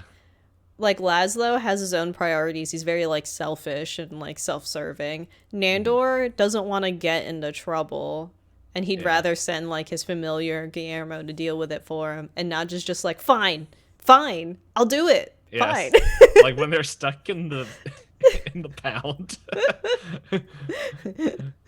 Why'd you come in here as a dog? I came here to save you. How are you gonna do that? I don't know. I don't have thumbs to open the door. And they're just yelling at the cats and animals on the other side. Yeah. Um, but yeah, it's yeah, not, but like it's definitely one of those like Laszlo and Naja are definitely like the crazy power couple because like she like I feel like she does have like that, like as you were saying, that chaotic strength for where I'm at now. Like she's Yeah, I think you've met Jenna at this point, right? yes, and Yeah, I think the she's next episode, like for people who haven't seen it, I think they're revisiting certain actions that have happened with Jenna. Which, oh my goodness, that whole thing was hilarious too. It's just like I found virgins. Oh, there's so many. How did you um, find them? Oh, I went to a LARPing club. I'm like, yes, oh, poor LARPers. and I was like, hmm, that hits home. but but yeah, it's like when like I like as just thinking about that scene as well. Like I can see like the chaotic kind of energy where she's just like, yep, I'm gonna do me, but then it's just like I'm trying to think of how many times she has to like clean up the problems of the other two. Mm-hmm. Like, but then at the same time, they're just willing to like both of them. Like they're constantly like they hate each other. Like her and Laszlo, they just hate each other, and then it's like 20 minutes later, they're like all into each other again. It's just it cracks me up. Like just watching that dynamic, like Mm-hmm. where they'll be like in the moment of them like just fighting, and then it will cut to them like both like prim and proper dressed like, oh yes, I remember that, and just Like nothing ever happened. Yeah, yeah, I nothing ever. liked the whole when they didn't realize both of them had been with the Baron before, Oh yeah. and then they both realized that they've been with the Baron, and they're Yeah, like, but "Did he tell us to take over the world?" Yeah, it was a weird time. yeah, I couldn't tell what he he, was asking. yeah, he says it at a real weird moment. And Nander's like, I didn't get an invite. Yeah, and Andrew's like, what? How do you two know the Baron so well? Oh, that it also reminds me of the line where they're trying to get Laszlo out of the house, and it's just like they bring Colin, Guillermo, and Nandor just to as like it's the one where he sends to the pet, and they're just like, well, how are we supposed to get Laszlo out of the house? And like, well, we'll send Guillermo, he'll go in, and it's just like, it's like, well, why are we sending Guillermo? It's like, why can't we just go in? He's like, well, you can't go, you're an immigrant, and Nandor's just like, what? Just like he doesn't understand that whole concept. uh, And yeah, it's guys. If anything you got out of this episode, just go watch both movie and TV show What They Do in the Shadows. It's a good time. mm-hmm. As It's someone who hasn't watched any TV, like anime, TV, anything in like 4 years, and I decided to finally break by getting the free Hulu account to go watch this, should speak for itself. Like, it's worth it. yeah, it's a very good. I like the phrasing mockumentary Mm-hmm. because it's filmed in a way that makes you think it's a documentary, but it's clearly just all jokes and ridiculous. I do want to say one thing. Well, oh wait, are you done with? Is there anything else you want to share about? Nothing off the top of my head because I feel like to understand her character, you kind of just have to watch the show. Because the best way I could think of describing her is a chaotic force of I'll have to clean it up afterwards. But she's not a good person. But Oh she's not a yeah, bad person. She's just she's unhinged. chaotic neutral. Yeah, yeah, chaotic neutral probably. Yeah. Yeah. Oh man, now like I'm just thinking about those three. Like Nandor would definitely be like, oh no, probably lawful evil. evil, but he follows a moral code. Yeah, like his own moral code. Not Nadja would definitely be chaotic, neutral. I feel like Laszlo is true neutral because he just doesn't care about anything. He just Yeah, keeps I, that, doing things. the thing. Nandor I don't feel like also fits with the evil side. Like I don't know, like, probably lawful neutral. Mm-hmm. They're all in the neutral scale. They're not good, but they're not bad. Yeah, it's not like you said, the trial where they're all like, we are the perfect vampires. You need to follow the vampire code. Yeah. Oh, so did you find out about Laszlo's big sin that he's committed? Yes. Is that why you made the joke earlier? Yes, that's why I made the joke earlier. And that joke is in the council, just just crying at them. That's why I said it earlier. And but, you probably recognize a couple characters in the trial. Oh yes, yeah. I was like, I recognize you boys. But before we move on, I don't know where we're at because now I just left all time keeping up to you since you hit record. Yes, we're about an hour 40, so I'd probably say no quizzes. We'll just do an outro. Okay. But one thing I just wanted to mention that I saw in chat about Dracula on Netflix, I did hear that was a good one as well. I was actually talking to a guy at work about it today, because not today, I didn't go to work today, but like this week, where like I don't know, I tell different people what we're doing about the podcast and stuff, and well, I also mentioned because I was watching What We Do in the Shadows, and he was telling me about Dracula on Netflix, and I don't know, I might go get the free month for Netflix or find someone that's willing to share their Netflix account so I can watch that. Watch that and then watch Castlevania. Yeah, I guess Castlevania and I don't know. There's like I want to watch Dark Crystal. There's a lot of stuff I actually want to watch on Netflix. Mm-hmm. But we'll see. But it's just like, do you have Amazon Prime? Yeah. Okay, I was gonna recommend to you Strider and I started watching The Boys. If you want more TV recommendations, and if you already have Prime, you have access to the shows. I've been wanting to watch that.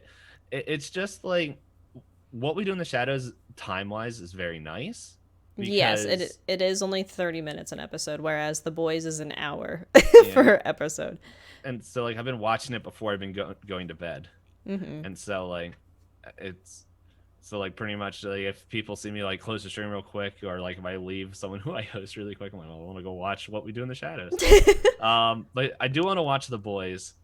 It's just I would probably like have to watch the episodes in half and then go to bed, and I'm like, I think really you could find various pause points that you can decide. Yeah. So, yeah, like I don't know. We'll see. We'll see if I dip my toes back into watching stuff again, because for the longest time I didn't like anything. So now you have plenty to catch up on. I know all the good stuff. I can find out what people said were good. Excuse me. So yeah, so no quizzes. For anyone that doesn't know, I had to put a big old reminder in there where it's just like I said, Payne, quiz times are a lie. Yes, with last week's werewolf one, we were like, oh, this one's 5 minutes. I think that took us 25. I'm just curious, real quick. Oh, hold on, that's not what I wanted. Because I saw they were both BuzzFeed. BuzzFeed does tend to be shorter, but I know we'll say that, and then we'll get into an existential question, and we'll just stare at the screen. I'm scrolling through one. I'm just looking. Yeah, and for anyone who's made it this far, thank you so much. Also, well, when we started this podcast, we used to have time all the time to like do quizzes at the end for BuzzFeed quizzes, to interact with chat and let you guys also take quizzes and share your results with us. But we've mastered the art of tangents, so we're always kind of wary about starting a quiz and realizing that we... This second one looks like we could do it really quick. I just scrolled through. There's no, like... It's the... Find out what kind of vampire you're most like. Okay. So I just did a quick scroll, and I'm like, there's no, like... The only question that would, like, kind of pause is the last one. Okay, fine. All right, so we'll trust you this time. We'll see if you betray us again. So then We will share, for audio listeners, we'll share a BuzzFeed quiz in the description. Like we said, we have our Twitter, so you can share your results with us on there like that. And you can let us know what you got. We'll take the quiz ourselves. And for anyone in chat, you can take it and then share your results with us as well. Yep. So I think I spoke last, so you read quiz first. But I just read the whole quiz. Okay. So first question is, pick a spooky pet. Answer 1, black cat. Answer 2, tarantula. Answer 3, a snake. Or answer 4, a rat. So usually I'd pick cat, but I have had rats. Like, I've worked with rats, and some of them can be really sweet, so I pick rat. And by the way, you don't have to write the answers in chat. You can follow that link and do the quiz yourself, and you can let us know what the results are. We're gonna pick for us. So, yeah, I'm looking at these. The ones that I wouldn't really want to meet is between tarantula and snake, and I'm choosing tarantula. I hope it as a pet. Whatever. I wouldn't want any of those pets. So what's your final decision? Oh, tarantula. Okay, so pick a castle to live in. Yay, these don't have captions. And if I hover over them, they don't have descriptions. So the top left castle looks like a very pointy castle in the middle of the desert with nowhere near it. Second castle looks like a European castle, most likely the one that Disney based the Cinderella castle off of. Third castle looks like more like a fortress kind of thing, where it's got the walls and it's cold, it's winter. The last castle looks more like a graveyard castle. Doesn't look very castle-like to me. There's a full moon in the picture, and it's got like a bunch of spires and very spread out buildings. If I had to live in one of these, I'd pick the one that looks like the Disney castle. I'd like desert castle. All alone. As long as I got Wi-Fi. Which, thinking about the castles that we built or chose, it's really funny to think of the next question, which is, pick a city to live in. New York, Amsterdam, London, Atlanta. I don't want to live in any of these places. I think I would pick Amsterdam. You crackhead. Is that one crack? I thought that one was marijuana. I don't know. Everything's over there. The rest of them are crowded cities. Well, yeah. Amsterdam's also a crowded city, but it seems less crowded than major cities. Yeah. I like London food. Oh, wait, I can't eat because I'm whatever. Yeah, you're a vampire. All right. Whatever. What? How did I end up with all these ones? All right, fine. Oh, the roles have switched. I keep reading ones that have to be images only. So pick a cemetery to hang out in. Top left it looks like a typical cemetery with stone walls. Second one looks like also a typical cemetery, except there's no walls and the ground is covered in leaves, maybe? Mm-hmm.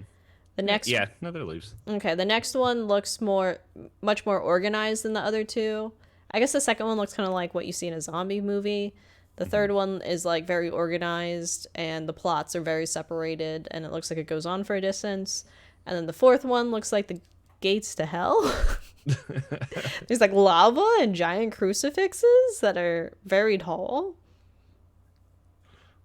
Well, I was going to choose that one until you said it looked like hell. But you see it, right? There's like lava. Yes, I thought it was just a graveyard on top of lava. I was like, that'd be super cool. Like, what vampire hunter is gonna come challenge you when you're like in a lava? Vampire? Yeah, like I'm like I'm stronger than the Terminator because I can withstand lava.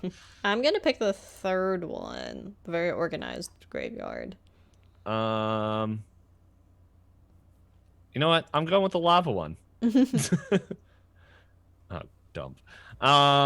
Pick a goblet to drink blood out of. Okay, the first one looks like if I'm using the word right, an opaque. It's opaque, like kind of. Opaque is not see-through. Transparent is see-through. Okay, yeah, I knew transparent was see-through. This one, well, it looks half and half. Like you can kind of see through it, but anyway, it's like a grayish thing with little pricklies around it. Yeah. The second one looks a stone. They all look like plastic, but this looks like It's trying to be like it has some Yeah, like like marbling or something. yeah, like a stone-ish kind of thing. This other one looks like the third one is a transparent, no colored option that looks like you can get out of the Dollar General. Looks like it's got dimples. Yeah, or pimples. And the last one looks like it's a yellow glass one, very intricate design. They're all kind of ugly. Yeah, I'm gonna choose the stone one. I'll pick the see-through one because I'd like to see if my blood's gone bad. Pick a Halloween-themed treat. So you've got like the little pigs in a blanket that look like mummies. You've got pizza with ghosts and spiders. I think the ghosts are cheese and the spiders are olives. Oh, that's way better than what I was thinking. I thought they were peeps. Ew, I hope not. Cookies with traditional icing of various Halloween themes. Or these look like cake balls, but bats, but very derpy. Yeah, I already chose mine. I pick pizza. So did I. The pizza looks the nicest. Well, the pigs in a blanket look nice too. Yeah, the mummies look good too. Hey, choose a token from your human life: an old locket, a diamond ring, worn photographs, an MP3 player. These all have sentimental value, and then you're gonna throw in the MP3 player and convince I thought you were me. gonna say the diamond ring. But I mean, you could argue like there are people that get engaged and they're like, "This was my great grandmother's ring." Like you could do that. Oh yeah, I have my mom's in a bag over here somewhere. Yeah, like the MP3 player, depending on how long you live, will get outdated so fast. Like 10 years ago, I had a Zune. Well, I didn't have a Zune. I had an iPod Nano, but I had friends with Zunes. That's I love Zune. dead. Yes. But here's the thing, like, this looks like an iPod Touch, which can connect to the internet, and then you get tracked. You're just gonna get hunted down. This is a bad choice. All around bad choice. Yeah.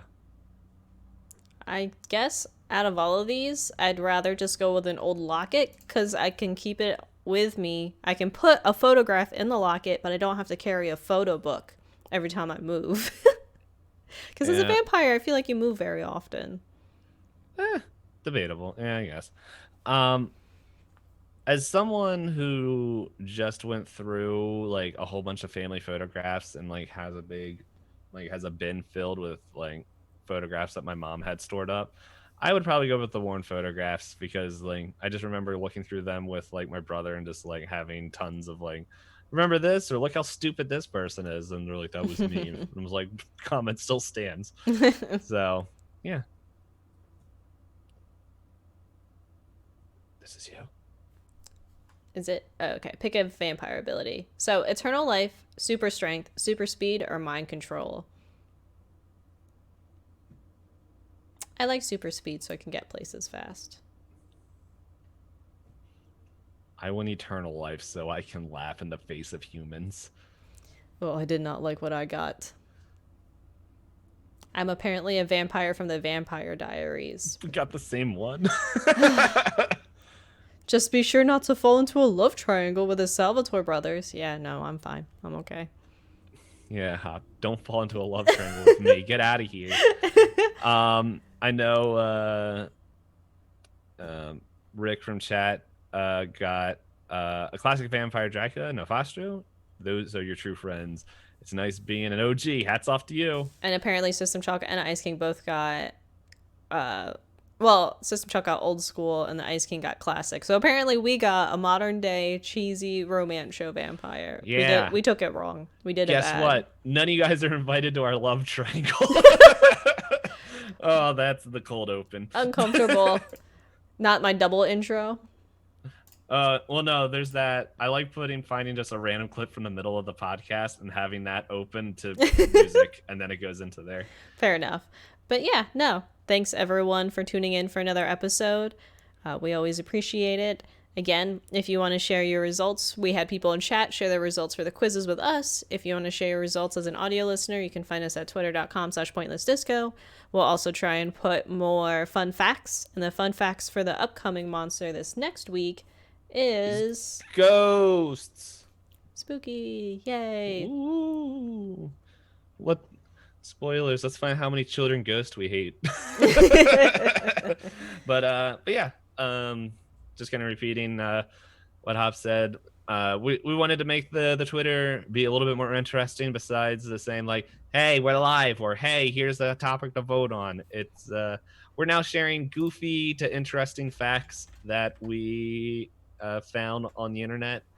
And yeah, you can find that at twitter.com/pointlessdisco. Also, yeah, if you guys rate a review or anything, let us know, because the way we are using the internet makes it like we have not found a way to have it show us reviews. So if you could like just take a screenshot and like send it to us, or whether it's on the Twitter or in our Discords or whatever, that would be cool. So that way we can know, and we'll just say thanks.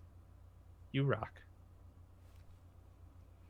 Yep. So be sure to tune in next week where more monsters and DPayne saying hello in another language. Yep. Bye.